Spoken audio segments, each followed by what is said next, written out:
منصوبے بنانے لگے، جیسے کہ ہر گلی کوچے کے موڑ پر ایک مٹی کے تیل کی لالٹین لگائی گئی، اور وہاں ایک آدمی رکھا گیا جو کہ اس کو رات کو روشن کرنے کے لیے آتا تھا اور تیل ڈالتا تھا، سویرے کو اسے بند کر دیتا، جیسے پرانے زمانے کے شہروں میں ہوتا تھا ایسا نظام قائم ہو گیا۔ صفائی کے لیے بھی انتظام کر دیا گیا، کچھ یعنی نالیاں وغیرہ بنانے کے لیے بھی آیا، اور یہ سارے فنڈ جو گورنمنٹ کی طرف سے آئے۔ کچھ فنڈ جو ہے نا وہ گاؤں کے لوگوں پر کچھ ٹیکس لگائے گئے، جیسے کہ اگر کسی کا انتقال ہو جائے تو اس پہ ٹیکس، بچہ پیدا ہوگا اس پہ ٹیکس، شادی ہوگی اس پہ ٹیکس، اور یہ ٹیکس اکٹھا ہو کے گاؤں کے فنڈ میں جمع ہو جائیں گے۔ ان کا انتظام کرنے کے لیے ایک سیکریٹری رکھا گیا، جو 2-3 گاؤں کا ایک ہی سیکریٹری ہوتا تھا، ہر گاؤں کا الگ حساب رکھا جاتا تھا۔ تو اس طریقے سے یہ سلسلہ شروع ہو گیا۔ تو مجھے اب یہ بات جو ہے مجھے اس لیے معلوم ہے کہ اس وقت جو ہے نا ذرا ہلچل تھی، تو باقاعدہ پردھان کی ایک مہر بنائی گئی تھی۔ پھر ہمارے گاؤں میں گورنمنٹ نے جو ایک ریڈیو بھیجا، اور وہ ریڈیو پردھان کی تحویل میں ہوتا تھا،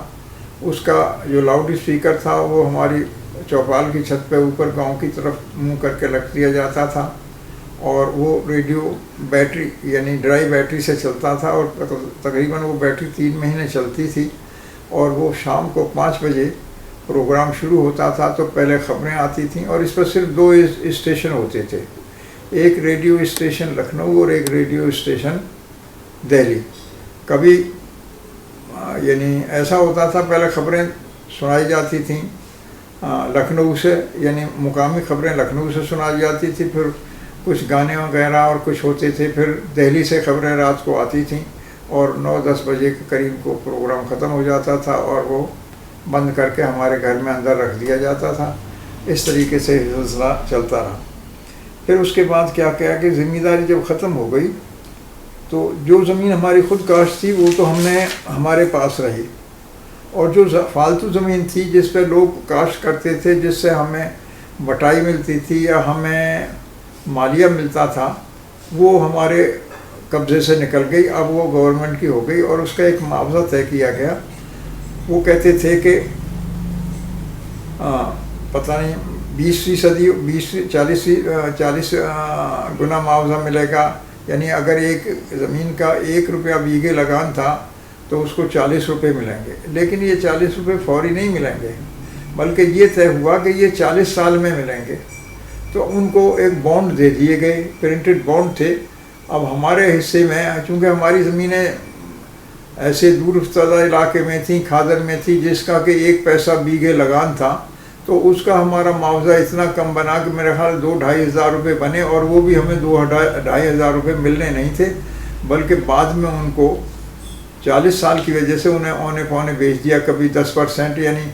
اگر 2.5 ہزار ہے تو اس کو کوئی 500 دینے کو تیار تھا، کوئی 700 دینے کو تیار تھا، اور زیادہ سے زیادہ آدھی قیمت پہ 1200 روپے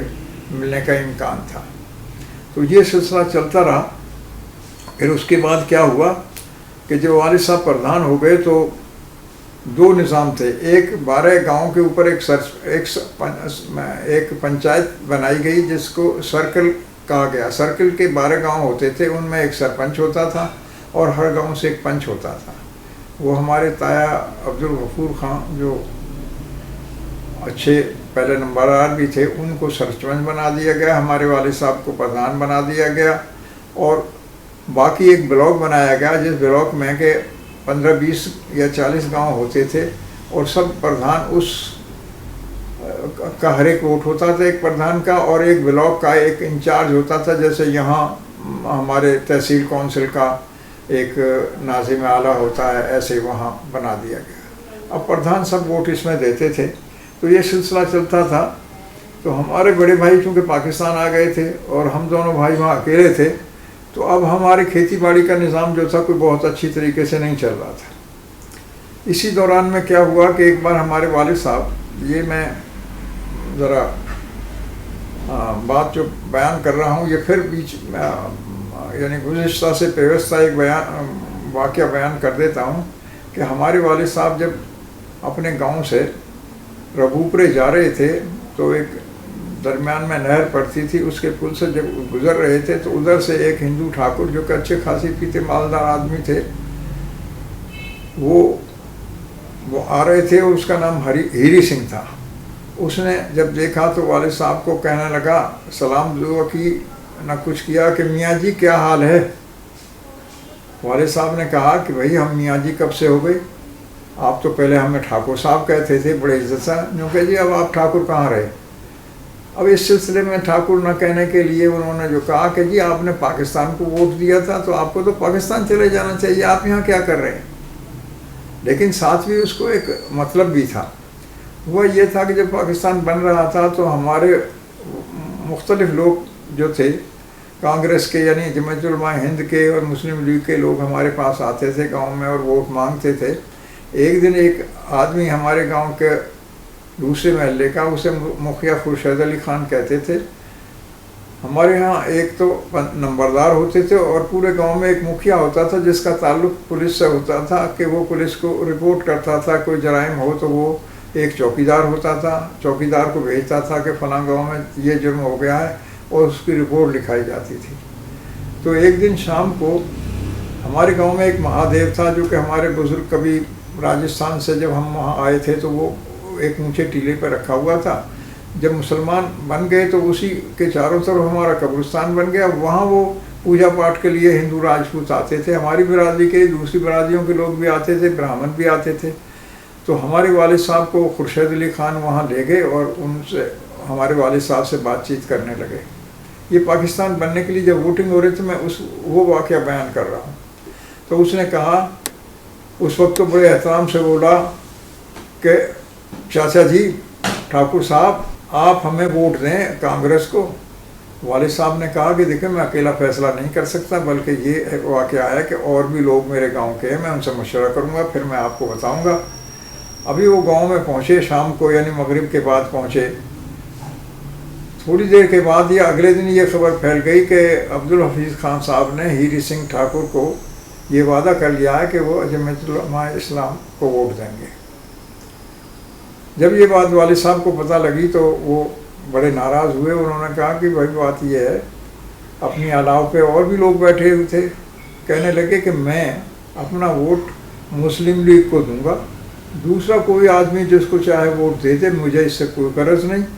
لیکن کیا ہوا کہ ہمارے اس والد صاحب کے کہنے کے مطابق سارے لوگوں نے مسلم لیگ کو ووٹ دیا اور مسلم لیگ کا کینڈیڈیٹ جو ہے، یعنی صوبائی کینڈیڈیٹ بھی اور جو قومی اسمبلی میں کینڈیڈیٹ تھا وہ جیت گیا۔ صوبائی کینڈیڈیٹ کا تو مجھے نام یاد ہے، ان کا نام غالباً خورشید علی خان تھا